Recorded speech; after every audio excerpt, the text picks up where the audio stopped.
Soy César Toro Montalvo. El día de hoy voy a hablar sobre César Vallejo, narrador y novelista.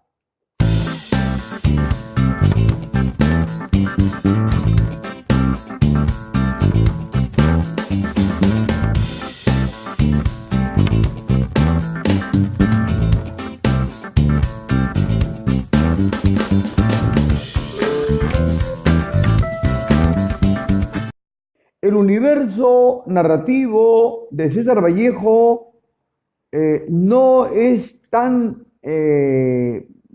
universal en el sentido de darse casi con temas peruanos, sino que no supera en tanto a su poesía, pero no deja de ser importante dentro de la carrera literaria de su obra. La narrativa de Vallejo tiene muy buenos títulos, sobre todo Paco Yunque, El Tunteno, que son los que más tienen popularidad en su lectura en la obra vallejiana. Vallejo es un narrador netamente andino, fantástico, con temas de psicología humana y también de tierras y de choques entre pobres y ricos. Plantea su manera de pensamiento marxista y le da además a su prosa un aire de protesta, rebeldía y realidad peruana. La obra narrativa de Vallejo está centrada en forma casi panorámica con Fábula salvaje y Escalas melografiadas. Ambas novelas cortas fueron publicadas en 1923.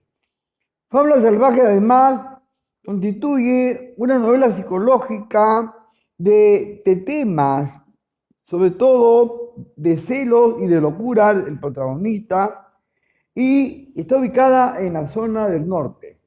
¿Acaso Escalas melografiadas es una novela o prosa poética, especie de ensayo?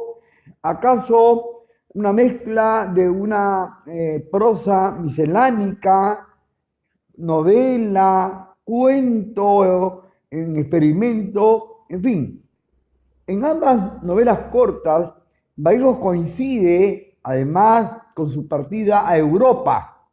Estas dos novelas las publica pocos meses después de haber publicado su obra más importante a nivel hispanoamericano, como es Trilce, en 1922. Por supuesto que estas dos primeras novelas, él va a continuar escribiendo en su estada en París una serie de cuentos, sobre todo hacia el reino de los Ceciris, que está tomado prácticamente en la obra La piedra cansada, que es de estirpe protagónico incaico.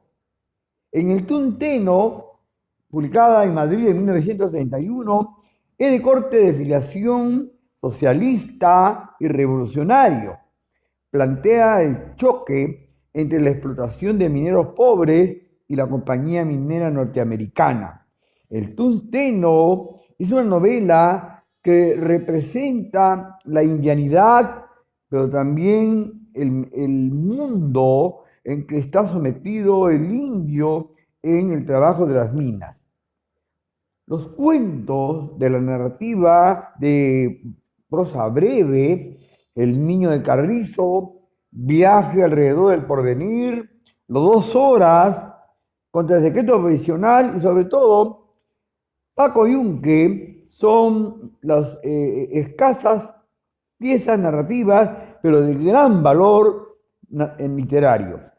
En 1967 recién aparece ya publicada sus novelas y cuentos completos. Empecemos en nuestro entorno hablando de Vallejo novelista. Escalas melografiadas. En sí consta de 2 partes, cuneiforme y coro de viento. Ambos tienen 6 partes, sobre todo cuneiforme. que consta de muro norte, noroeste, muro doble ancho, alféizar, muro antártico y muro occidental. En cambio, Coro de Viento es un conjunto de cuentos diferentes. Destacan Liberación, Más allá de la vida y la muerte, Mirto, Cera, el unigénito y los Cainas. Escalas melografiadas prima el estilo fantástico, lo exótico, lo macabro, lo exótico y lo raro.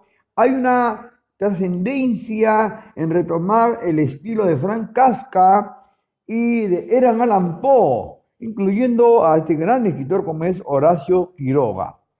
En escalas melografiadas, Vallejo instala el teura de temas que casi son como esbozos de cuentos. En cambio, obedece el título a un mundo musical, al mundo de los pentagramas, a la escala pentagramática.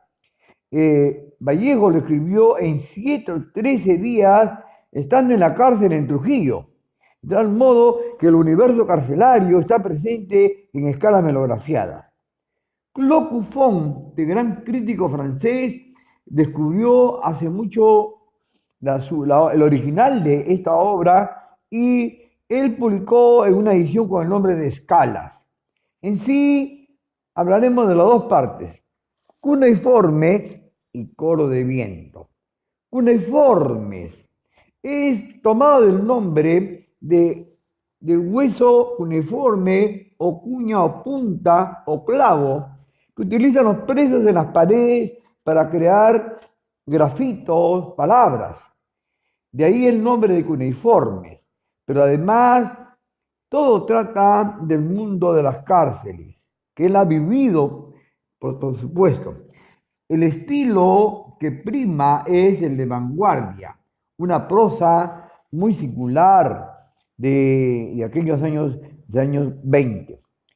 Además, se puede decir que algunos son prosas poéticas o cuentos cortos, acaso de prosa de ensayo.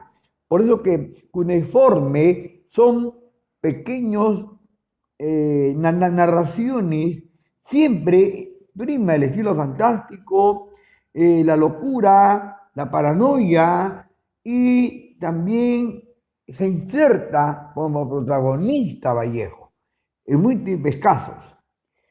Muro Oeste es una narración que habla sobre la araña y la justicia. Cómo la araña se acerca en la ventanilla y va llevando su mundo. El preso lo observa a la araña y ve la injusticia que se comete por este fenómeno. Cómo abandonada la araña sigue laborando allí a pesar que no la entienden y el preso se conduele entre los muros de la pared, y por eso que Muro Oeste es un relato humano, aterrador. ¿Acaso lo repite en el poema La araña de su libro poético? Muro doble ancho, como su nombre lo indica, se trata de un compañero de celda que ve cosas dobles. Además, alguien que no ha cometido el delito, pero se considera como un asesino. Es condenado a prisión en muro doble ancho. Además, el mundo de la celda, el encarcelado entabla un diálogo consigo mismo, su destino, y en fin. Alféizar. Hay que recordar que ahí aparece el tema de la madre, el hogar, la mesa, los hermanos, aquellos días de la infancia, pero también recuerda escenas del campo agrícola de Santiago de Chuco. El muro antártico más bien es onírico, surrealista, habla del sueño, de un presentir sexual. Se aparece con escenas de una hermana a la que él cree estar enamorado. Es casi un mundo que simplemente es un sueño. El muro este hay más bien el tema que siempre ha motivado en Cuneiforme, el tema carcelario, el reclamo ante la injusticia. Alguien que el delito todavía no es tan contundente y sin embargo es un mundo entre el escribano y el reo o el preso. En esta etapa de Cuneiforme, recuerdo la primera parte de escala melografiada, la cárcel está allí. Estos cuentos fueron escritos en su debido momento en noviembre de 1920 a febrero de 1921. La segunda parte de escala melografiada se llama Coros de Viento. Más bien están conformados por 6 relatos. No son prosas casi inacabables, más bien son cuentos. El primero de ellos, Más allá de la vida y la muerte, que mereció el premio entre Neus, y Vallejo plantea aquí el tema de la madre, de una madre muerta. Él la ve en cierto momento, aparece ella como un personaje viva y entabla un diálogo con ella. Vallejo cree estar con su madre presente y ahí, por eso que a pesar de la muerte, la madre está viva, está en más allá, en más acá. Hay un mundo de desdoblamiento fantástico, aparece como fantasma la madre toda vestida de negro y él conversa con la madre, la ve y se conduele hasta las lágrimas. Dice, ojalá todo esto sea posible. Liberación. Es un cuento muy de corte misterioso, muy al estilo de Horacio de Quiroga, y es el regreso del protagonista principal, como es Palomino. Aquí, acaso, Vallejo plantea el exilio que estuvo postergado Palomino y su retorno es inminente como la del hijo pródigo. Liberación, por eso, además, es casi una narración que se entabla en que quiere estar más allá de la realidad hasta llegar al misticismo, al agnosticismo y un poco el misterio. El unigénito es un cuento de una pareja de tema amoroso, pero entre Walter Bulcott y Nérida del Mar. Ambos se aman, pero de una manera hipócrita. Ambos se disfrazan de estar enamorados, sin embargo, hay una especie de un tercer posible personaje que está ahí. Los Cainas. Es realmente un cuento fantástico. Todos los que están dentro de ese entorno aparecen como animales, es decir, son monos. Y es de medio parapsicológico. Los Cainas son hombres del campo, son agricultores. Sin embargo, cuando se encuentran, se sienten como seres que viven en un mundo salvaje, todos se creen monos, como el planeta de los simios. Sin embargo, los Cainas son pobladores de la sierra del Perú. Mirto, verdadero cuento de amor. Como su nombre lo dice, Mirto fue la enamorada de Vallejo y es un homenaje a ella. Además, está llena de sensualidad, de visualidad física, desarrolla la descripción de ella. Ella tiene muy buenos senos, buen talle, es muy delicada y dulce. Mirto se siente muy sensualizada y sin embargo muy virginal a la vez. Es una andina que está embelesado de su amado, por eso aquí el poeta aparece como protagonista y le rinde un homenaje como nómine de amor. El último cuento, el más grande cuento, por supuesto, de este libro, Escala Melodrama, es Cera. Es una historia de juego de naipes, del chino Chale, que se desarrolla en los años 20 y también en el Palais Concert, que quedaba en Girón de la Unión. Pero Cera entra en un mundo del barrio chino, de aquellos años de la Belle Époque, de los 20, y hay una especie de opio, morfina, droga, y el juego de naipes, el dinero, la estafa, la burla, el encarnio. En este cuento Cera, Chale cae engatusado o engañado muchas veces y pierde. Hasta aquí, por supuesto, hemos hablado de este libro que realmente deja de ser no solamente un libro de base fantástica, sino que además son esbozos a manera de cuentos, ensayos narrativos. ¿Acaso es prosa poética? En cambio, veamos ya Fábula Salvaje. Es una novela de 7 capítulos, novela corta, publicada en 1923, está ubicada en la serranía del Perú y además es una novela que recorre la atmósfera de Trilce, ese gran libro de poesía. Este libro, en Fábula Salvaje, vamos a ver también cómo el entorno reúne a un personaje, Balta Espinar. ¿Quién es él? Es un hombre que ha caído en los terrenos de la locura. Cierta vez él ve quebrarse un espejo y los fragmentos que se dispersan, él ve ahí su rostro, como requebrajado, y lo toma como mal agüero. Y en otra oportunidad, el canto de una gallina que cierta vez escucha le enturbia todo el espíritu.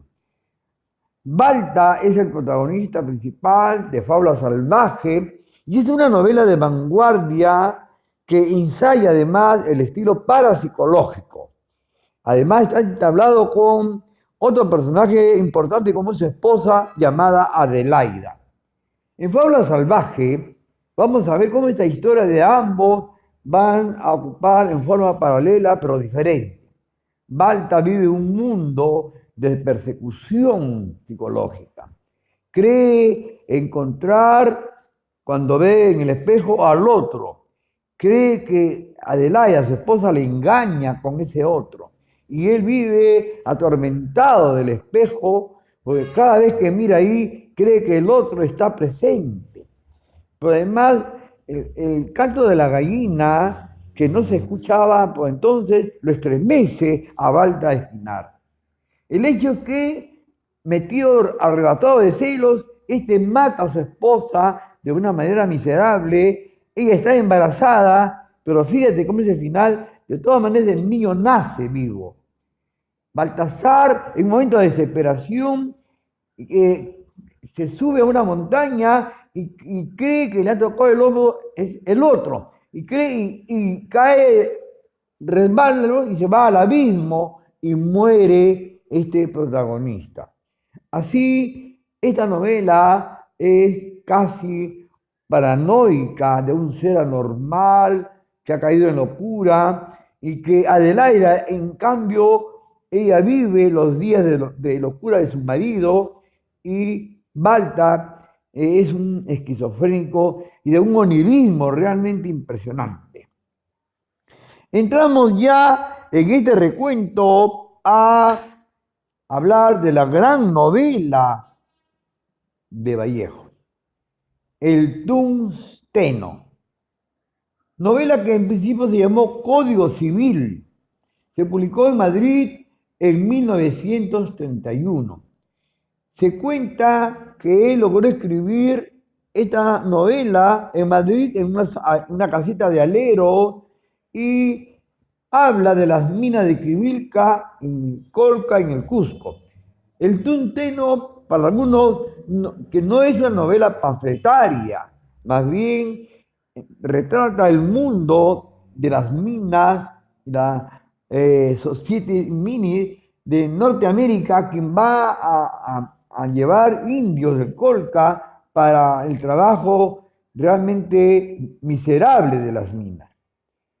Por eso que también el Tungsteno va logrando presentar Vallejo ahí ese mundo de contraste entre pobres y ricos, entre explotadores y explotados. Hay una especie como de choque frontal. Los indios son explotados, cargan mulas, los hacen y los llevan maniatados, contratan a peones, jóvenes peones, Luego serán llevados a la milicia como si fueran animales que ellos ni saben a dónde lo llevan. El hecho es que el tungsteno tiene una serie de personajes que se ubican en los años 1910 y 1917 en el Cusco, precisamente en Colca, en un lugar llamado Quivilca. En plena serranía, el tungsteno es una obra proletaria, revolucionaria, minera, la primera de su genio, y como ha dicho muy bien José Carlos Mariátegui, plantea el tema de la prosa proletaria, de la gente que ha sido tomada en bien. Los protagonistas más importantes, el primero de ellos es Servando Huanca, quien es un herrero de oficio de 30 años de edad, nació a las orillas del río Marañón, es un niño solitario de pómulos cobrizos, cabello lacio, de ojos pequeños, de talla mediana pero corpulento. Además destacan el cura Velarde, Mr. Times, el gerente de la Mini Society, Mr. Wise, su gerente Javier Machuca, que es cajero de la empresa, el ingeniero Baldomero Rubio, marino, comerciante que contrata a los peones para la compañía que dispone el bazar, Baldassari, comisario del lugar minero, el subprefecto Lino, quien es seductor, jugador, capitán retirado y de datos borrascosos. Asimismo, debemos mencionar al alcalde Parga, un antiguo montonero de la época de Avelino Cáceres, es un viejo ladrón, empedernido, astuto y encorvado. También se habla de los doctores Ortega, quien es juez, Riaño, médico, y también a Iglesias, quien es el más rico propietario de esta provincia. El tungsteno también cumple participaciones secundarias, Boado, quien es secretario del subprefecto, Braulio Conchucos, de 23 años, quien es Yanacón de Huacapongo, Isidoro Yepes, Graciela y Domitila. Una protagonista principal es Laura, de 8 años, que llega de La Puna, y un cura de Colca. En fin, el tungsteno, además, aparece José Mariño, quien contrata peones, y los indios Soras. Los indios Soras son agricultores, ellos son traídos para ser explotados en las minas como trabajadores. Hay aquí un hecho de depravación sexual. Más de 8 hombres toman a Rosaura Graciela, que está borracha y ebria, y abusan de ella. Al final ella muere en manos de estas actitudes. La parte ya del iceberg de la novela El tungsteno es la muerte de Braulio Conchucos. Tanto los mineros se rebelan y aparece en una especie de etapa de reclamo. Por eso la novela es una novela de lucha. Y aquí aparece Servando Huanca. Él recoge este eco, incita a la rebelión, se enfrenta al pueblo y en plena plaza de la capital los policías matan a los mineros, y es una novela realmente de lucha y combate. Veamos su cuento Hacia el reino de los Ceciris. Tenemos una novela incásica, corta, incompleta, que la publicó en 1940, que se publicó en 1944, incompleta, pero en 1967, a la aparición de sus novelas y cuentos, ahí la incluye. Y, por supuesto, Sabiduría, que es un relato breve de tendencia mística y religiosa. Se trata de Benito, quien dialoga con Jesús. Se cree místico, cree encontrar en Dios el otro yo que no es él, y a veces como que entabla y algo nos recuerda a los herederos negros. El vencedor es un cuento breve de 2 niños que pelean en colegio, Juncos y Cancio.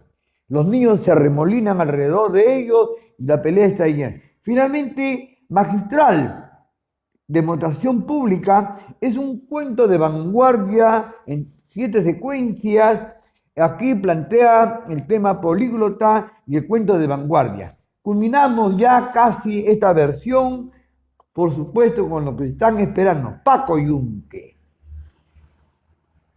Cierto editor español invitó a un concurso, no invitó a Vallejo a que presentara lo que él quería ser leído, y el cuento le resultó muy triste y nunca se llegó a publicar. Eso fue en 1931. 20 años después, en la revista Hora del Hombre, el número 1, se publica en 1951. Pero ¿qué cosa es Paco Yunque? Es un cuento de la injusticia, del poder y la lucha de clases. Hay una especie de símbolo en Paco Yunque, quien es el personaje principal, es llevado a una escuela por su madre y aparece una serie de protagonistas, el profesor, quien adula, apoya a Humberto Grieve, este niño que ofende, pega, patea a Paco. Aparecen también los hermanos Zúñiga y, por supuesto, Dorián Grieve, que es el patrón. Queremos decir que, en términos generales, yo podía comparar que este cuento es una delicia. Termino diciendo que el Caballero Carmelo de Abraham Valelomar se iguala en calidad a Paco Yunque de César Vallejo. Conmigo será hasta la próxima conferencia.